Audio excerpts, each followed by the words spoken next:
In this video, we're going to be finding the final amount in a word problem on compound interest. Okay, so we've got this compound interest formula.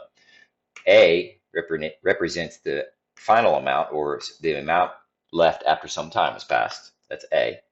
P is the principal, which is the money that you're putting in the first place. Okay, and then R is the interest rate, which we will need to write as a decimal. Okay, so we'll need to convert a percent into decimal. In other words, if I had like 3%, I would need to move the decimal twice, so that would turn into 0.03 as a decimal. Okay, just as an example. T equals the number of years. N is the number of times that it's compounded each year. So quarterly means it happened 4 times, monthly 12 times, yearly 1 time, and biannually, semi-annually, that would be twice. Okay. All right, so let's take a look at the first problem. It says, first of all, do not round any intermediate computation and round your final answer to the nearest cent. Okay, so suppose $2,000 is invested. Okay, so P is equal to $2,000. Okay, that's the initial amount, right? Okay, at a rate, so R, of 5.3%, which we're going to change into 0.053. Okay, compounded quarterly, that's your N equals 4.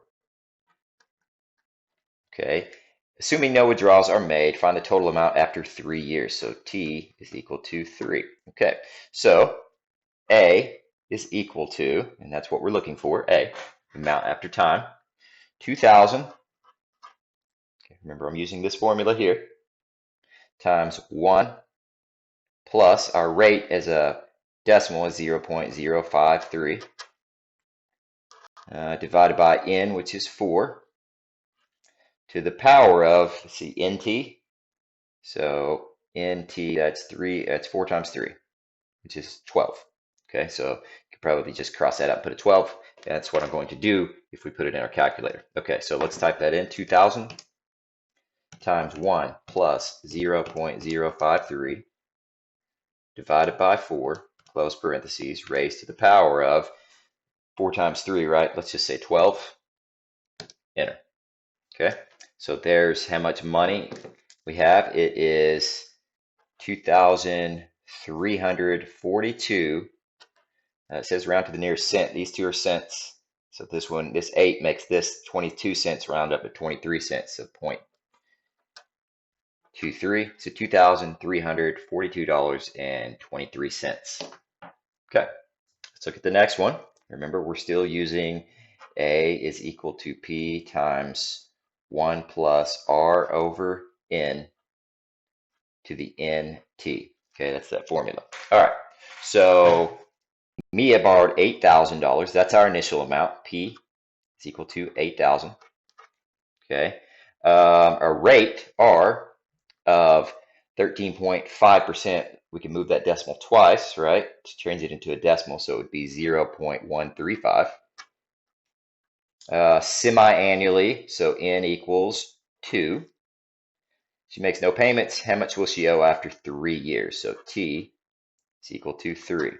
Okay, so you have A is equal to 8,000 times 1 plus 0.135 over 2 to the NT, so that's 2 times 3, which when I write in the calculator, I'll put a 6. Okay, let's go back to our calculator. Okay, so 8,000, 1 times 1 plus 0.135 divided by 2, all to the power of 6, 2 times 3. Okay, so 11,838. These are the cents, 51 cents, but the 6 makes it round up to 52 cents.